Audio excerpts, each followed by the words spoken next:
로고스 아카데미 69가 예수님의 증인됨 3 7번째, 오늘은 사도행전 15장 말씀을 한번 살펴보도록 하겠습니다.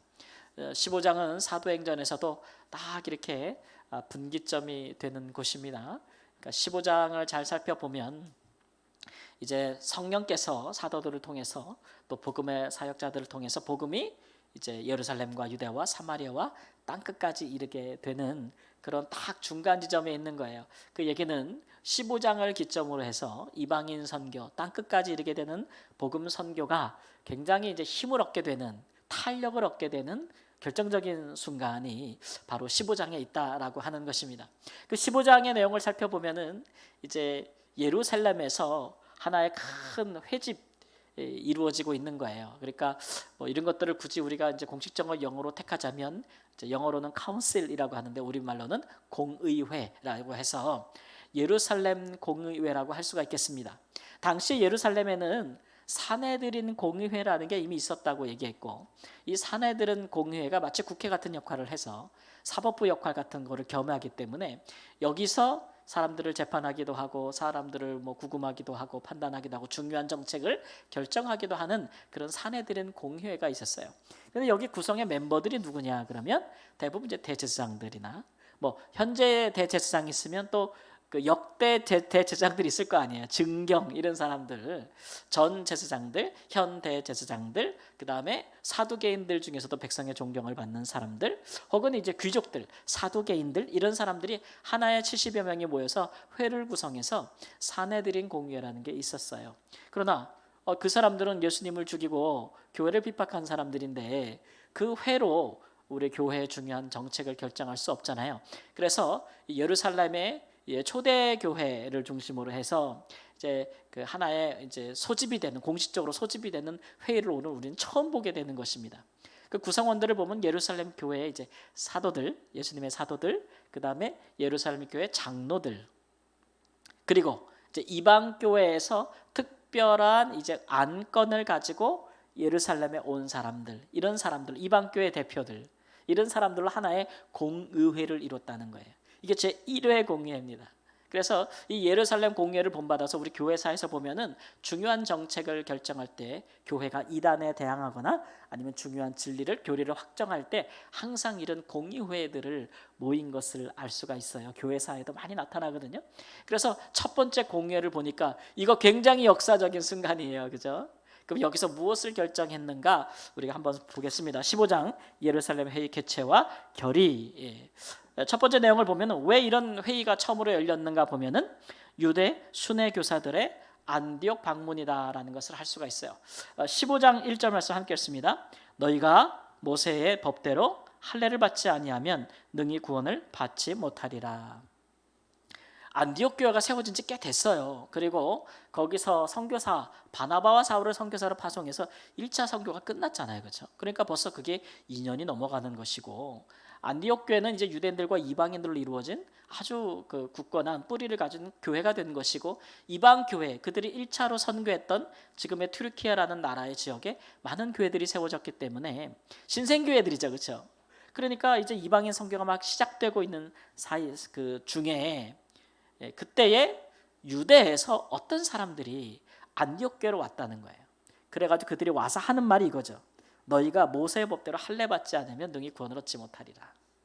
이게 누구냐 그러면 바리새인들이라 그랬어요. 그러니까 예루살렘 교회에 바리새인들도 교인으로 구성이 됐다는 얘기예요. 그러니까 바리새인들, 당시 예수님 당시에 예루살렘의 바리새인들이 한 수천 명 정도의 숫자가 있었거든요. 그 사람들 중에 제사장의 무리나 바리새인 중에도 예수님의 도에 복종하는 일이 생겼다는 것을 우리가 사도행전 초반부에 봤잖아요. 근데 그 사람들이 교회 일원이 되고 예수님을 믿었어도 그들이 여전히 갖고 있던 이 율법과 할례에 대한 집착을 버리지 못했다는 거예요.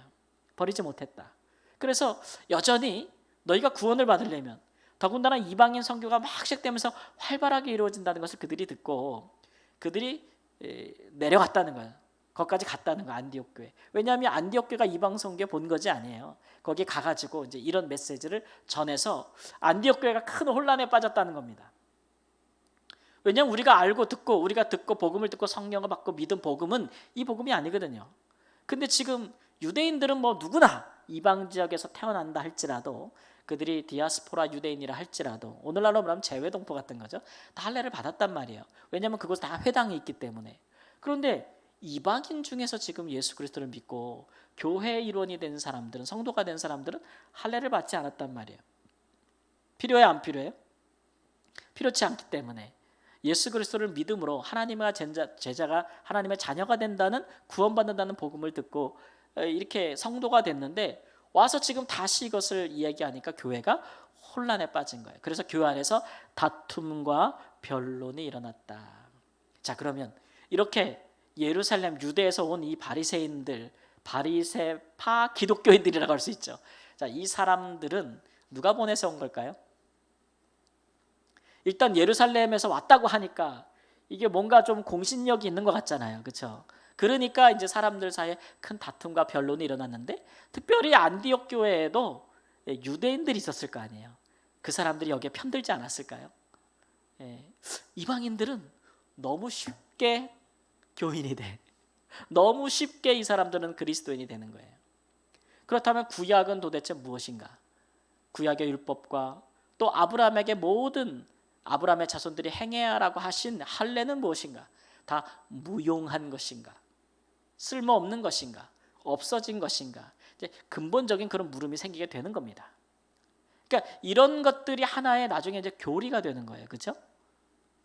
우리가 예수님으로 말미암아 구원을 얻는다면 믿음으로 된 것인데 그것이 선물이라면, 그러면 구약에 있는 그동안 유대인들이 믿고 지키고 따라왔던 할례와 모든 율법은 무엇인가?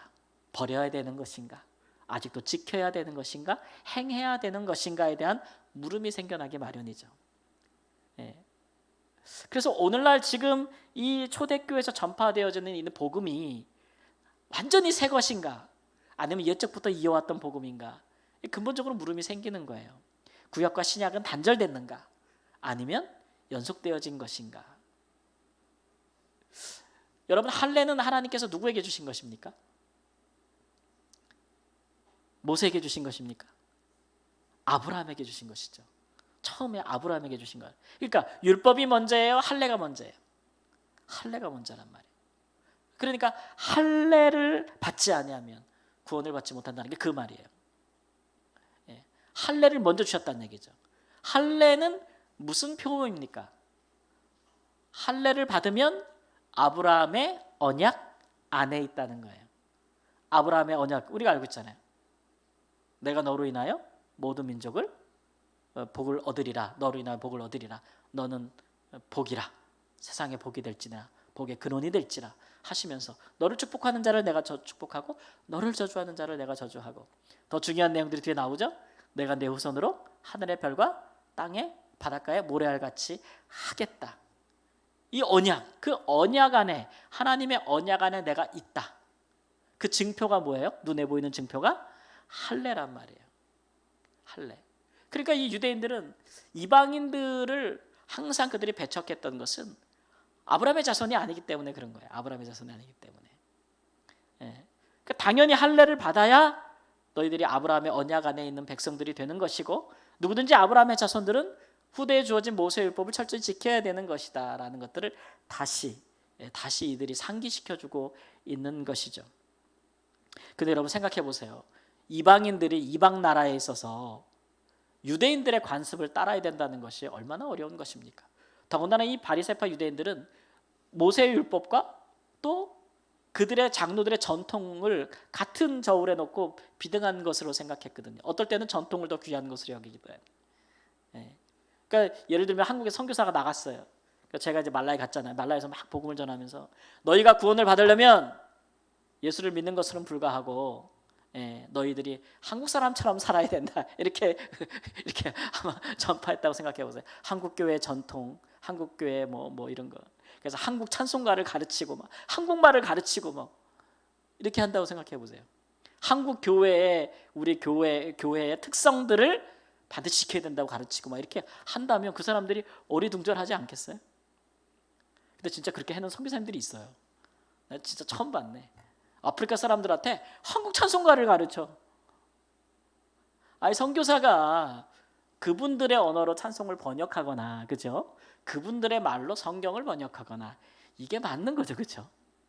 자기가 힘들다고 한국 찬송가 맨날 부르고 한국말로 노래하고 앞에서 현지인들은 방언한다고 우리 선교사 훌륭하다고 하지만 통역이 없는 통역이 없는 방언이 무슨 유익이 있어요, 그죠? 바울사도가 한 말처럼 깨달은 말로 하는 것이 한마디가 알아들을 수 없는 천마디의 방언보다 낫다. 현지 하면서 한국말로 막 하면 선교사 너무 좋지 뭐. 입이 빵 뚫리는 것 같아. 그럼 현지인들은 막 방언하신다 막 이렇게 하는데 뭔 그게 그런 게 있더라고요. 되게 웃기죠? 있어요, 참. 다툼과 변론이 있은 후에 안디옥 교회 결론은 그러면 대표단을 만들자. 우리 안디옥 교회 대표단을 만들어서 우리가 이렇게 싸울 것이 아니고 예루살렘 교회 사도와 장로들이 있는 곳에 우리 대표단을 파견해서 거기서 공식적으로 논의하자 이런 거예요. 과연 진짜 우리가 받은 복음이 잘못됐는가? 그렇게 해서 15장 2절 말씀 보니까 형제들이 이 문제에 대하여 바울과 바나바와 및 그 중에 몇 사람을 예루살렘에 있는 사도와 장로들에게 보내기를 작정하니라. 그래서 이제 예루살렘의 공회가 시작이 되는 겁니다. 중요한 순간일까 아닐까요? 굉장히 중요한 순간. 만약 예루살렘 교회 공유에 소집을 했는데 결과가 그래, 너희 이방인들 앞으로 진짜 교회 다니고 예수 믿으려면은 구원 받으려면 진짜 다 할래 다 행해. 그리고 우리가 행했던 모든 모세율법을 다 지켜 지금부터 이렇게 결론이 났다고 생각해 보세요. 오늘 우리 청년 중에 한 분이 지금 미국 뉴욕에 있는데 어디 스테이크 유명한 집에 갔다가 그 동네 갔는데 너무 무서워서 스테이크가 귀로 들어가는지 코로 들어가는지 몰랐다. 그리고 사진을 보내왔어요. 거기 사는 사람들의 사진을 봤더니 검은 모자에 검은 옷에 수염은 이렇게 기르고 이렇게 다 머리를 따가지고 막 옷도 길고 막 이래가지고 그게 도대체 이게 무슨 사람들이지? 뭐 중세시대 사람들인가? 이래가지고 저한테 궁금해 사진을 보냈더라고요. 목사님 이 사람들 도대체 뭐죠? 그러니까 제가 딱 보니까 정통 유대인들이에요. 지금도 이스라엘에는 정통 유대인들이 미국에 아마 뉴욕의 어느 지역에 몰려 사는가 봐요. 그러니까 거기 보니까 여자들도 다 가리고 막 긴 거 입고 그런데 자기들은 막 이렇게 짧은 옷에 막 관광지 패션으로 갔는데 너무 무서웠대. 여기 어디 도대체 무슨 마을이냐고 빨리 도망 나왔다 그러길래 정통 유대인 마을이다. 그렇게 얘기를 해줬잖아요. 지금도 이제 그런 것들을 그대로 구약의 율법을 지키는 사람들이 있잖아요, 유대인들이. 그렇죠? 지금도 있다고요. 그러니까 만일 우리 여기서 그렇게 결론이 나면은 우리 다 지금 여기 있을 때 다 우리 어떻게 하고 있어야 돼요? 다 여기 유대인들처럼 지금 저는 이렇게 수염을 이렇게 기르고 여기 이렇게 테필라라고 해서 하나 구약의 말씀이 들어간 말씀을 이렇게 이마에 메고도 있어야 되고 매일 금식해야 되고 유대인들이 하는 거 다 행하고 있어야 되는 거죠. 그렇죠? 되게 중요한 순간이에요. 이방인 성교가 어떻게 앞으로 더 이루어지지 분수령이 되는 순간. 그래서 그들이 대표를 뽑습니다. 2명을 안디옥 교회 대표. 누구와 누구겠어요? 바나바와 바울인 거죠. 이 대표 주자들이. 그래서 왜냐하면 이 사람들이 이방인 교회 선교를 한 사람이기 때문에 또 선교 보고도 해야 되잖아요. 그래서 이 2사람을 대표로 뽑아 보냅니다. 그래서 이 사람들이 예루살렘에 가는 길에 베니게와 사마리아에 있는 형제들을 방문했다 그랬어요. 베니게와 사마리아 교회를 방문해서 15장 3절에 보니까 이방인들이 주께 돌아온 일을 말하여 형제들을 다 크게 기쁘게 하더라. 베니게는 지금은 이제 페니키아라고 하는 지중해 연안에 있는 도시, 두로와 시돈 지역에 있는 도시를 얘기하는 건데 거기도 이미 교회가 세워졌고 또 처음에 복음이 막 예루살렘에서 박해가 일어나서 흩어질 때에 복음이 처음으로 빌립 집사님이 가서 전파한 곳이 어디예요? 사마리아. 거기도 이미 교회가 선 거예요. 그래서 그 형제들을 모아놓고 그들이 여기뿐만 아니라 우리가 지금 이방 지역에서 뭐 구브로에서 또 버가와 또 비시디아 안디옥에서 지명이 조금 익숙해지셔야 되는데 지난주에 계속 했는데 그런 지역에서 우리가 복음을 어떻게 전했는지 그 산맥을 우리가 오르고 내리면서 얼마나 위험했는지 그러나 거기 가서 복음을 전할 때에 어떻게 교회가 세워졌는지 어떤 핍박을 받았는지 막 이런 얘기를 하니까 형제들이 듣고 뭐 했다고요? 기뻐했다라는 거예요. 그 과정을 거쳐서 그들이 이제 예루살렘으로 들어갔습니다. 그래서 예루살렘 교회에서 첫 번째 그들이 가서 하는 일은 이방 선교를 보고하죠. 15장 5절 말씀 보니까 선교 보고를 했어요. 그러면 이제 교회가 반응이 있어야 될 거 아니에요. 지금 사마리아 교회 형제들이나 베니게에 있는 형제들은 듣고 기뻐했다 그랬어요. 그럼 예루살렘 교회 반응은 어땠을까? 그들도 이방인들이 이렇게 복음을 듣고 교회가 세워졌다는 말을 듣고 예루살렘 교회의 반응은 첫 반응은 어땠을까 보는데 달라요. 5절에 보니까 바리새파 중에 어떤 믿는 사람들이 일어나 말하되 이방인에게 할례를 행하고 모세의 율법을 지키라 명하는 것이 마땅하다. 똑같은 말이죠, 그죠? 안디옥 교회 왔던 사람과 똑같은 말이니까 아하, 이거 안디옥 교회 왔던 이 순회 교사들, 안디옥 교회로 왔던 사람들이 누가 보냈는지를 알겠는 거예요. 누가 보낸 거예요? 예루살렘 교회에 있는 바리새파 중에서, 바리새파 그룹 중에서, 그들 중에서 이렇게 보낸 거예요. 안디옥 교회 그렇게 가서 전파하라고 똑같은 말을 하고 있는 거잖아요. 그렇죠? 그러고 나서 이제 이들은 다 계획했을 거예요. 그러고 나서 안디옥 교회에서 이렇게 돼가지고 너희들이 대표를 데리고 오면 우리가 여기서 한번 착 다시 한번 이것을 얘기하자. 아마 이렇게 미리 계획을 세워놓지 않았을까 싶습니다. 그래서 바리새파 사람들이 막 일어나서 똑같은 얘기를 반복하면서 막 할 때에, 그래서 이제 이 회의 중에 공식적인 발언이 몇 가지가 나오는데 아마 많은 말들이 있었을 거예요. 그렇죠? 많은 말들이 있었는데 그 중에 이제 사도와 장로들의 의논과 변론이 일어나기 시작하는데, 대표적으로 이제 베드로 사도가 7절부터 11절까지 그가 일어나서 이야기하기를, 베드로 사도가 한 말은 뭐냐면은, 너희도 알다시피 이방인 선교를 위하여 하나님이 나를 택하셨다, 이런 얘기를 해요.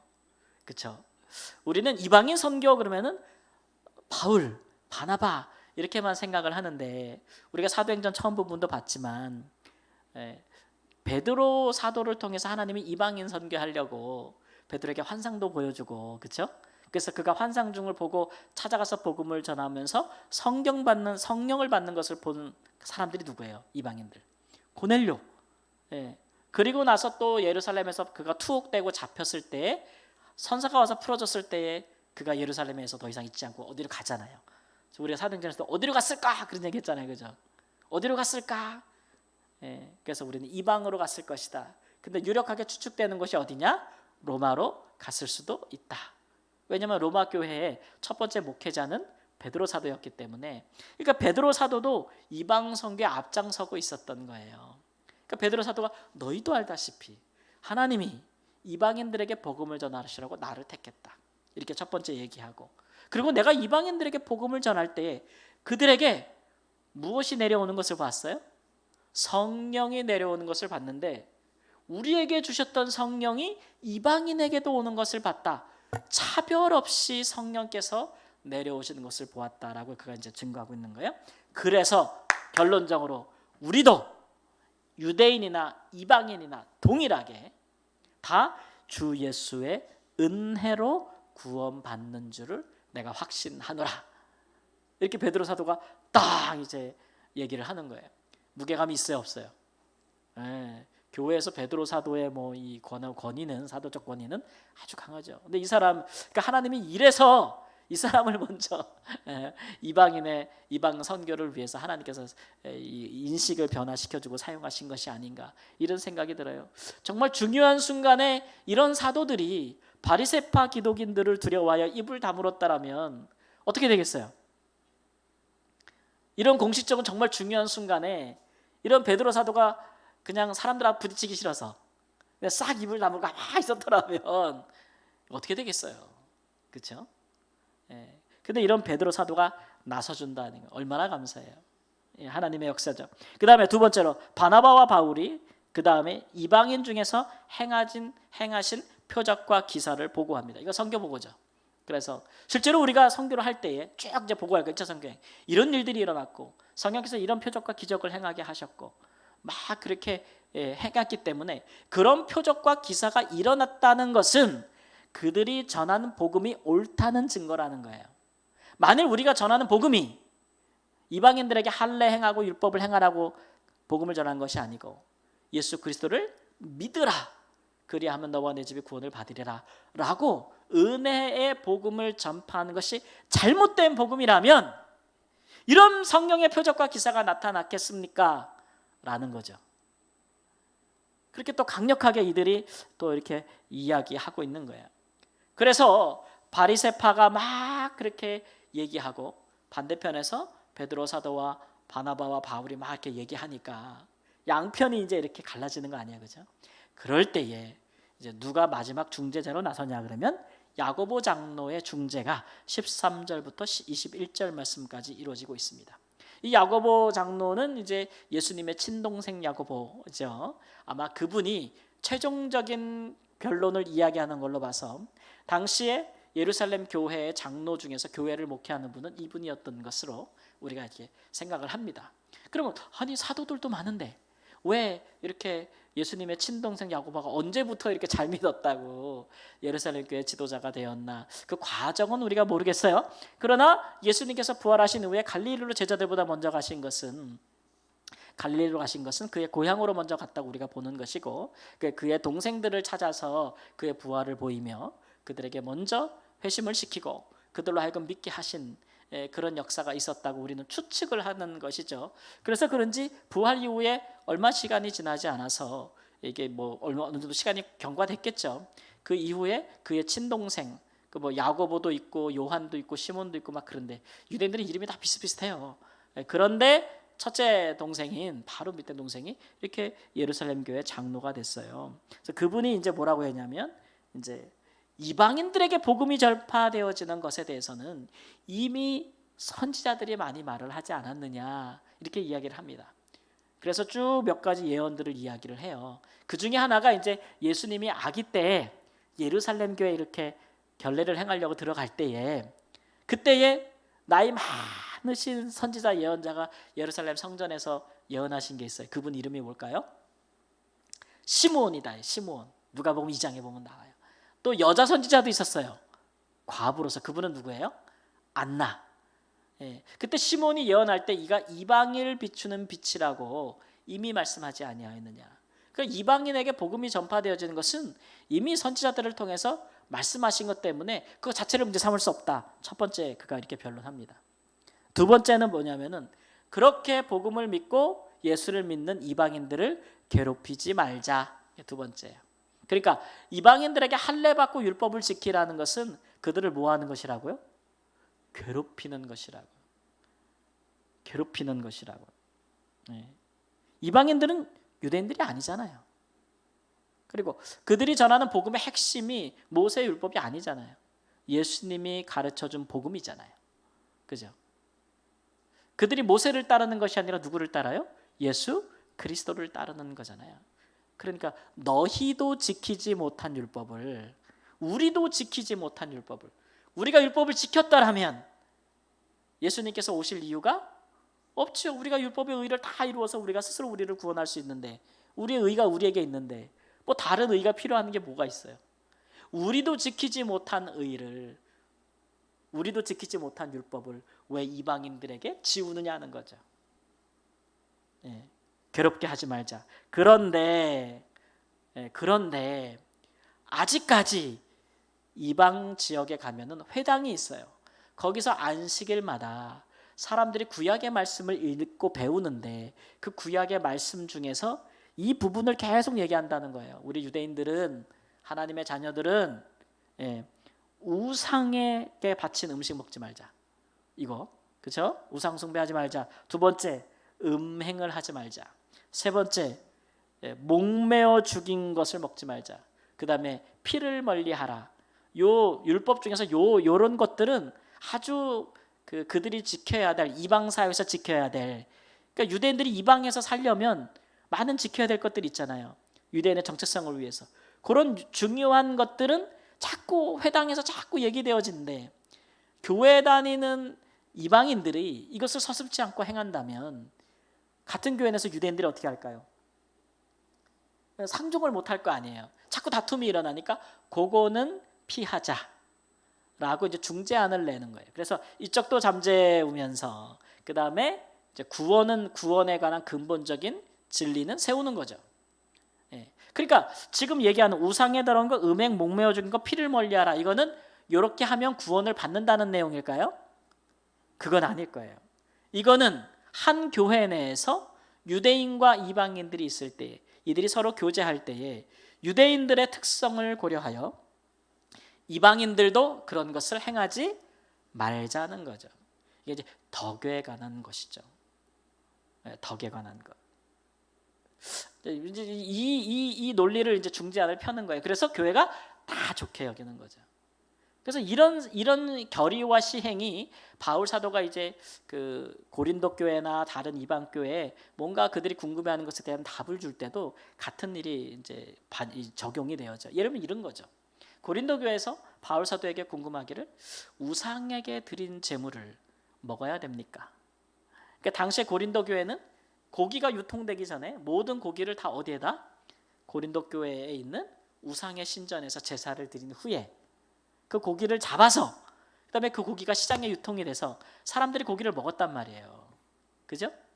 그러니까 이 고기를 우리가 먹어야 돼요, 말아야 돼요? 오늘 보니까 우상의 더러운 것, 우상에게 바쳐진 제물 먹어야 돼요, 말아야 돼요? 이 질문을 고린도 교회가 질문한 거예요. 왜냐하면 고린도 교회는 이방인들만 있는 게 아니고 유대인들도 있거든요. 그러니까 이 두 사람들이 이거 가지고 이제 교회 내에서 문제가 생긴 거예요. 고기를 먹으려고 하는 사람들은 누구겠어요? 이방인들이겠지. 이방 기독교인들. 유대인들은 우상에게 바쳐진 제물이라고 안 된다고 얘기하는 거죠. 아주 이게 까다로운 문제예요. 그 바울 사도가 그래서 이걸 어떻게 접근하냐 하면 우리가 지식으로 따르면 우리가 진리를 아는 것으로 이야기하자면 세상에 우상이 있느냐는 거예요. 우상이 진짜 신이에요, 아니에요? 세상에 신은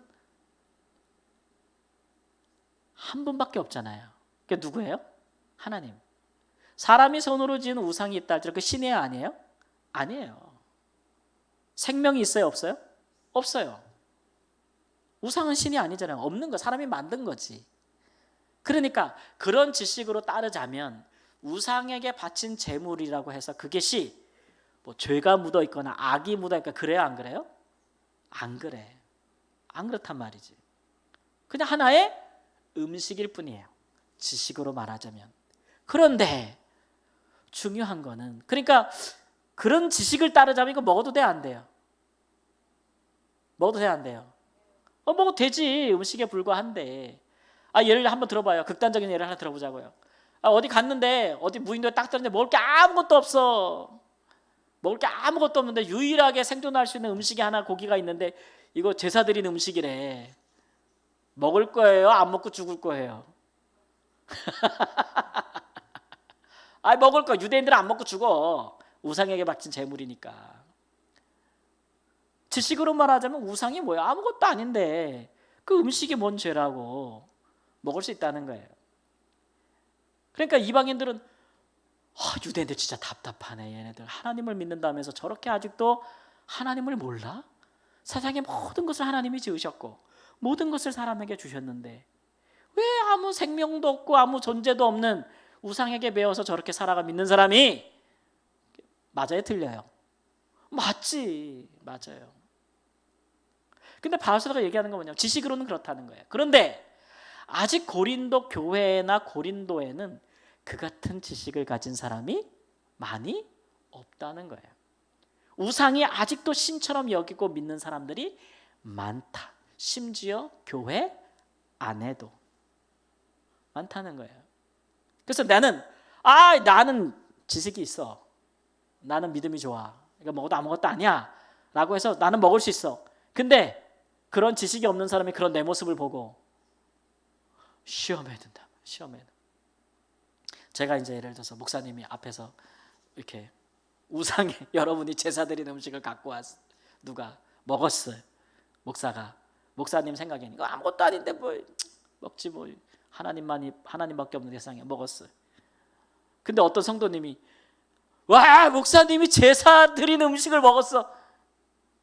우상에게 바친 음식을 먹었어. 그렇게 난리 피울 수 있어요, 없어요? 그렇게 생각하고 시험 들 수 있어요, 없어요? 있잖아요. 그럴 때는 어떻게 해야 돼? 이런 얘기죠. 그럴 때 어떻게 해야 돼? 그래서 지식과 그 다음에 믿음이 약하고 그런 지식에 이르지 못한 연약한 사람들이 있을 때 이걸 이제 덕이라고 표현하죠.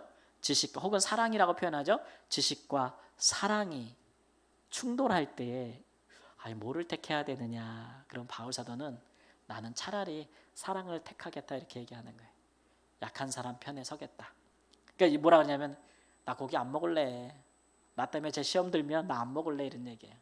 그 정도는 양보할 수 있다 이거예요. 고기 먹는 일이니까. 고기 먹는 일이니까 목사님이 고기 먹었다고 교회 떠나는 이 성도가 나 안 먹고 말지 이렇게 하겠다는 거예요. 쉽게 말하면. 그런데 요거는 양보 가능한 거죠. 근데 이거는 양보 못 하는 거죠.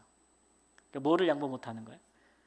야, 할례를 받고 율법을 다 지켜야 구원을 받는다. 이거는 안 된다는 거예요. 그거는 용서가 없는 거예요. 아니야. 예수 그리스도를 믿음으로 말미암아 은혜로 구원을 받는다. 이거는 물러설 수 없는 양보인 거죠. 이거는 지식과 덕의 문제가 아니에요. 그렇죠? 이거는 복음과 구원의 진리에 대한 문제예요. 본질적인 것이에요.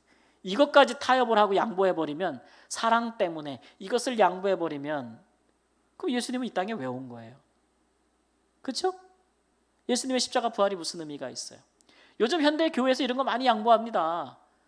예, 뭐 로만 카톨릭이라든지 아니면 우리 기독교 내에서도 유력한 교단들 중에서도 흔히 말하는 이제 종교다원주의 같은 입장은 많이 양보하는 거죠. 그래서 가끔도 보면 TV에 보면, 요즘도 보면 이제 TV에 보면 막 목사님들 또 스님들 뭐 여러 뭐 사제들 막 나와가지고 막 이렇게 이야기하는 거 보는데, 그런 거 보면서 이제 교제를 해요. 뭐 그럴 수 있다고 생각을 해요. 그런데 이제 목사님들이 어디까지 내어줄 수 있느냐, 그럴 때 아니 뭐 다른 종교 믿는다고 죽일 수는 없잖아요. 그런 건 되지도 않고. 근데 그러면 교제할 수 있다고 봐. 그럼 어디까지 교제할 것이냐 그럴 때 목사님들이 어디까지 가냐면, 뭘 믿어도 상관없다는 거죠. 어느 종교를 갖고 어느 신앙을 가져도 상관없다. 부처를 믿어도 상관없고 알라를 믿어도 상관없고 무속을 믿어도 상관없고, 다만 그 믿음이 진실하다면 무엇을 믿어도 하나님 나라에 들어갈 수 있다. 이렇게 가르친단 말이에요. 그래서 그것을 어떤 이름으로 가르치냐면 관용. 우리는 넓다는 거죠. 모든 사람이 어떠한 길을 통해서도, 어떠한 믿음을 통해서도 구원에 이를 수 있다. 이렇게 간다는 거죠. 성경에서도 너희의 관용을 알게 하라라는 말씀이 있지만 복음에 관한 타협은 얘기하지 않아요. 그렇죠? 거기까지 가면 안 되는 것이죠. 네. 그런 것들. 그래서 야고보 장로가 이제 그 중재하는 건데, 이 중재가 구원에 관한 것이 아니라는 것을 우리가 잘 이해해야 됩니다. 그래서 이제 만장일치의 결의와 시행이 있습니다. 그래서 예루살렘 교회 대표단을 편지와 함께 안디옥 교회로 다시 파송한다, 이렇게 결론을 내려요.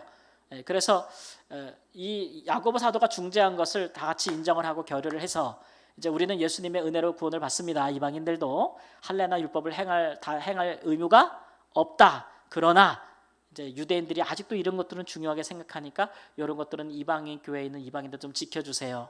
서로 교제 차원에서 부딪히지 않게, 이걸 편지를 쓴 거예요. 공식 문서로. 그래서 이제 뭐 도장 찍지 않겠어요, 그죠? 도장, 이제 예루살렘 교회에 이제 도장 찍어가지고 예루살렘 교회에서 믿을 만한 두 사람을 세워 이 편지를 보냅니다. 같이 바울과 바나바를, 이 그때 같이 간 사람이 유다와 실라라라고 이야기를 하죠. 그래서 이 사람 두 사람이 가서 편지를 안디옥 교회에 읽어주고, 그다음 예루살렘 교회 결의 사항을 전파해주고, 그래서 이제 그 교회의 안정감을 찾아다 주는 거죠. 그러면서 또 하는 말이 뭐냐면은, 너희에게 와서 할례를 지키고 율법을 행하려고 했던 사람들 우리가 보낸 사람 아니다, 이렇게 얘기해요. 그러니까 이 순회 교사들, 이게 예루살렘 교회 공신력 공인을 받은 사람이에요. 보냄을 받은 사람들 아니라는 거죠. 그러니까 그런 사람들에게 미혹받지 말라라고 하는 것도 덧붙여서 거짓 교사들에 대한 주의 발령, 이것도 같이 해서 보냅니다. 그 결과 안디옥 교회의 평안과 안정이 찾아오고, 그 다음에 이제는 복음이 딱 정해졌기 때문에 다수에게 이제 복음을 전할 교사들이 많이 생겨나게 된다. 안디옥에서 혼란이 없으니까, 이제 복음에 관한 혼란이 없으니까 정리가 된 것이죠. 그렇게 1차 선교가 끝나고 예루살렘 교회가 딱 맞춰지고 이제 복음이 딱 확정이 되니까, 이제 바울이 바나바에게 말씀하시기를, 우리 1차 선교를 다녀왔을 때 세웠던 교회들 지금 어떻게 됐는지 다시 한번 가서 봅시다. 그래서 이제 2차 선교를 이제 제안을 하게 되죠. 그래서 바나바가 그것을 받아들입니다. 그래서 목적은 1차 선교 여행지를 방문하는 것이고, 그때에 이제 바나바가 그러면 1차 때 중간에 돌아갔던 마가 요한을 데리고 가자. 근데 바울 사도는 이제 싫습니다. 이래가지고 서로 이제 다퉜다 했어요. 다퉈가지고 심히 갈라졌다. 그래서 바나바는 마가 요한을 데리고 먼저 구브로로 가고, 원래 1차 선교여행 갔을 때 제일 먼저 간 게 구브로 섬이잖아요. 그리고 배 타고 이제 튀르키예로 넘어간 거 아니에요, 지금에? 근데 바울 사도는 그러니까 구브로로 안 가고 이제 육지로, 이게 지금에 말하는 뭐 시리아 이런 쪽 육지로 해가지고 터키, 지금의 튀르키예로 이렇게 육로로 이동했다라는 거예요. 누구를 데리고? 신라. 아까 신라가 누구라 그랬어요? 예루살렘 교회에서 편지와 함께 보냈던 그 사람을 데리고 이제 바울은 2차 선교에 나갔는데, 근데 중요한 말씀이 나와요. 40절 말씀에. 이게 뭐냐면 형제들이 40절 말씀 한번 읽어보세요. 이게 되게 중요해요.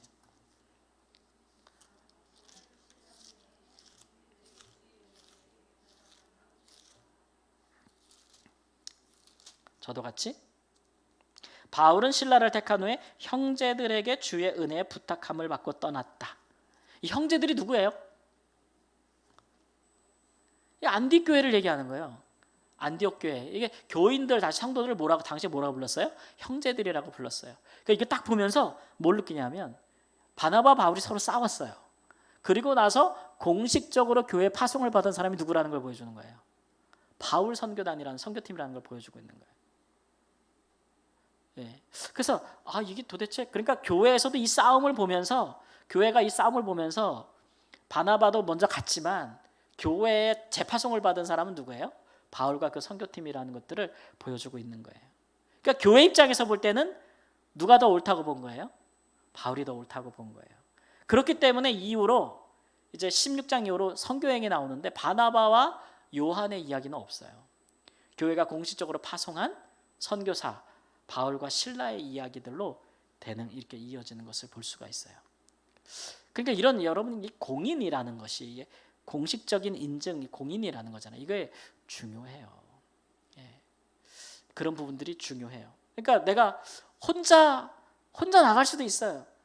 그리고 요즘은 한국에도 스스로 선교사라고 말하는 분들이 굉장히 많기도 하고, 뭐 국내에 있든 어디 있든 다 선교사라고 얘기도 하고, 막 오늘 유튜브 봤더니 어떤 할머니도 백발 할머니도 한 80 넘어 보이는데 그분들 이렇게 조그만 어디 기도원 같은 데서 맨날 막 춤추면서 막 이렇게 자기 기도하는 걸 2시간 동안 들으면 모든 인생의 문제가 해결된다 그러면서, 그분도 선교사도만 이름이 누구누구 선교사 이렇게 다 선교사를 쓰는데, 예. 그러나 이런 공인된 교회에 정치적인 파송과 또 인정, 이런 것들이 중요합니다. 그런 것들이 교회의 역사가 되는 것이고, 또 성령께서 그것도, 이 교회를 탄생시킨 분이 누구예요? 성령이시잖아요. 예수님이시잖아요. 그러니까 교회를 통한 선교를 우리 예수님도 성령도 귀히 보시는 거예요. 그런 일들. 그러니까 우리가 뭐 선교사를 파송할 때도 마찬가지로, 우리도 이제 뭐 파송을 할 수 있으면 꼭 하고 싶은데, 할 때에도 우리가 그냥 돈 몇 푼 줘버리고 가서 잘 살아라 이렇게 하는 게 아니에요. 제가 지난주에도 열불나서 말씀드렸는데 그게 선교가 아니죠. 그렇죠? 우리 중에 가장 귀한 분을 내보내는 것이고, 교회는 그를 공식적으로 내보내는 것이기 때문에 그분은 우리 교회 사역자로서 타문화권에 사역하는 분이에요. 그만큼 위에 기도하고 그만큼 대우를 해줘야 돼요. 그렇죠? 그런 게 없으면 그것은 교회와 파송받은 선교사의 관계라고 할 수가 없죠. 제가 아는 어떤 선교사님은, 사모님이 선교지에서 아이를 가졌는데 아이가 뱃속에서 잘못됐어. 빨리 낳지 않으면 굉장히 어려운 상황이 됐어요. 그래서 파송교회에 연락을 했어요. 지금 한국 들어서 급하게 하지 않으면 산모도 위험하고 아기도 위험합니다. 근데 그 교회가 어떻게 결정한 줄 아세요? 선교사가 말이에요, 그렇게 잘못해서 들어오면 성도들한테 덕이 안 돼요. 못 들어오게 하는 거예요. 덕이 안 된다고, 아프면 안 된다고. 그게 뭐 하는 짓거리예요. 그래서 결국 그 아이가 너무 늦어가지고, 아이가 문해증 아이라 그러죠. 태어나게 돼서 결국은 얼마 안 있어 사망했는데, 그 문해증 아이도 낳고 나서는 선교지에서 그 사모님이 데리고 있었던 거예요. 못 들어오게 해가지고. 그런 거를 우리는 이제 지랄이라고 하면 되겠죠. 진짜로. 그런데 그 교회에서 또 그 선교사님한테 단교 선교팀이 가신 거야. 그 와중에 그 선교사가 그렇게 힘들게 있는 상태에서 도착하자마자 그 교회 사모님이, 담임 목사님 사모님이 사모님한테 말씀하기를, 애 데리고 나오지 마세요. 우리 성도 접촉하지 마세요. 선교지에서. 그 덕이 안 되니까. 이건 또 뭐라고 표현할 수 있을까? 뭐가 교회 덕이 안 돼? 여러분, 이게 실제로 일어나는 일들이에요. 그게 진정으로 선교사를 파송한 교회의 바른 정신이라고 할 수가 있어요? 얼마나 부끄러운 것도 모르고 수치심도 모르고 교회를 위한다는 명분으로 그런 일들을 말하고 행동하는지. 예? 교회랑 선교사 관계는 그런 관계가 아니에요. 예? 이게 우리가 성경을 통해서 이런 것들을 좀 제대로 좀 볼 필요가 있습니다. 우리 교회는 선교사 파송할 때에는 정말 귀하고 정말 존귀히 여기고, 예, 정말 고귀하게 여겨서 파송할 때나 파송을 마치고 돌아올 때나 더하면 더했지 덜한 마음이 아닌 그런 지지와 지원과 사랑을 품고 그렇게 행하는 은혜가 있기를 간절히 바랍니다. 예. 결론. 자, 이 15장의 결론을 보면서 우리는 이제 이런 생각을 하게 되죠. 이 예루살렘 공의의 결정이 참 중요한 분수령을 넘었다. 이 뒤로 이제 2차 선교행, 3차 선교행이 시작되면서 복음의 확산이 굉장히 빨리 일어나게 되는데, 왜냐하면 혼란이 많이 줄어든 거예요. 그러니까 바울과 바나바가 은혜로 말미암는, 베드로가 예수 그리스도를 믿음으로 말미암는, 은혜로 말미암는 구원의 복음이 확정이 된 거잖아요, 그죠? 교회가 확정이 된 거예요. 그러니까 그 복음을 전하는데 거침이 없었고, 또 가는 곳마다 이 복음을 전해 유대인들이 반대를 하면은, 이 편지 봐, 이 편지, 이거 이 결정사항 이거 있잖아. 내가 전하는 임으로 전하는 복음 아니다. 교회가 교회도 인정한, 예루살렘 교회와 사도들과 공식적으로 인정한 복음이다. 이런 것들이 이제 성교에 힘을 붙이게 되는 것이죠. 예. 이런 것들이 중요해요. 그래서 이 결정을 보면은, 이 결정문에 보면은 본질적인 복음과 구원을 얻게 하는 복음의 내용과 비본질적인 것을 구분하고 있어요. 그러니까 할례를 지키고 율법을 행하라 라는 것은 본질적인 부분이 아닌 거예요. 이것은 이 교회, 이방 교회에서 유대인과 이방인이 자꾸 이것 때문에 부딪힌다 이거죠. 그래, 그 문제가 생긴다고 해서 복음을 바꿔볼 수는 없잖아요. 그렇죠? 유대인들과 이방인들이 자꾸 교회 내에서 부딪힌다고 해서 그들의 삶의 관습과 문화가 달라서, 그렇다고 해서 이거를 해결하기 위해서 옛날로 돌아가, 다 할례 받아, 다 율법 지켜, 다 유대인처럼 살아야, 그래야 아브라함의 자녀의 구원 받을 수 있어 라고 이야기한다면 이건 뭐예요? 소탐대실이죠. 평화를 이루는 것은 좋고 화목을 이루는 것은 좋으나 화목과 평화를 이루기 위해서 구원의 복음을 변개할 수는 없는 거예요. 우리도 예수님을 통해서 우리가 복음서를, 제가 계속 새벽이나 주일에 마태복음을 하는 이유가 있는데, 복음이 전파되어지면 반드시 부딪히는 부분이 생기게 돼요. 빛이 있으면 어둠 가운데 있는 실체가 드러나잖아요. 복음이 전파되어지고 의의 말씀이 전파되어지고 예수 그리스도가 전파되어지면 드러나지 않았던 것들이 드러나게 해요. 그럼 영적 충돌이 생길 수밖에 없는 거예요. 그런 영적인 충돌에서 승리해야 되는 거죠. 예. 근데 그런 것들을 무마하고자 복음을 변개할 수는 없다. 내가 양보해야 될 것과 양보하지 말아야 될 것, 분명하게 구분하는 것이 지도자들의 몫이라는 거예요. 지도자들이 그린 일에 흐릿흐릿하면 잠시 평화를 이루고 사람들이 다 화합하는 것 같아도 거기에는 생명이 없고 진리가 없다. 생명이 없고 진리가 없다. 예. 여러분, 그 과학과 철학 용어 중에서 패러다임이라는 게 꽤 이제 오래됐는데, 패러다임 시프트라는 말이 있어요. 이게 뭐냐면 어떤 하나의 과학적인 이론이 한 시대를 지배합니다.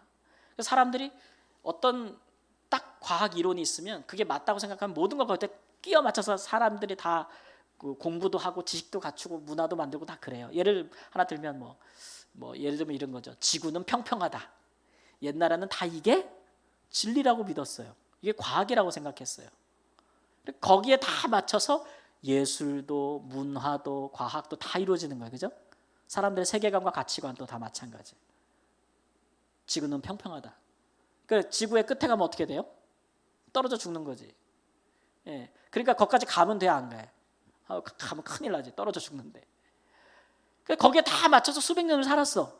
그런 세계관을 가지고, 그런 과학 이론을 가지고. 근데 불편함이 없었어요. 근데 시간이 자꾸 그러다 보니까 뭔가 거기에 안 맞는 일들이 자꾸 생기기 시작해. 예를 들어서 저 바닷가에서 저쪽에서 배가 오는데, 지구가 평평하면 배가 처음부터 다 보여야 되잖아요. 그죠? 평평하면. 근데 저 멀리서 바닷가 끝에서 배가 올 때 뭐부터 보여요? 돛담배 머리 끝부터 보여. 그죠? 그러다가 서서히 배가 전체가 다 보여. 하다가 지구가 평평하다면 저럴 리가 없는데, 평평하다면 처음부터 다 보여야 되잖아요. 지구가 안 평평한가? 이런 의문이 처음 들기 시작하고, 그런 증거들이 계속 늘어나기 시작하면, 이거 새로운 패러다임이라 그래요. 늘어나기 시작하면 기존에 지배하던 패러다임하고, 처음에야 뭐 별 간의 기별도 계란으로 바위치기겠지만 자꾸 이제 충돌이 일어나는 거예요. 충돌이 일어나면 나중에 이게 더 커지면 어떻게 돼요? 확 이걸 대체해버리죠. 대체해버리는 거예요. 그래서 새로운 패러다임이 쉬프트 확 바뀌어버리는 거예요. 그런 시대가 오면 새 시대가 열리는 거예요. 지구는 뭐하다고요? 둥글다. 이러면 많은 것이 또 달라지는 거예요. 예. 문화도 달라지고, 사람들의 문학도 사고도 달라지고, 세계관도 달라지고, 인생관도 달라지고, 삶의 반경도 달라지고, 다 달라지는, 뭐 엄청난 변화가 일어나기 시작하는, 이게 패러다임 시프트라는 거예요. 근데 여러분, 지구가 둥글다는 것이 나중에 갑자기 생겨난 현상이에요? 원래부터 지구는 둥글었잖아요. 사람들이 몰랐을 뿐이지. 은혜로 구원을 받는다는 복음, 예수님이 오셔서 갑자기 던져준 거예요? 원래부터 있던 거예요. 아브라함이 할례 받기 전에라도, 모세가 율법을 받기 전에라도 하나님이 아브라함에게 약속을 주시고 그가 믿을 때에 그를 모았다고요? 의롭다 하셨다고. 요한복음 창세기 15장에. 율법을 받아서 행하는데, 할례를 받고 나서 혹은 율법을 다 지키면 의롭다고? 아니에요. 그 전에 믿어서 의롭다고.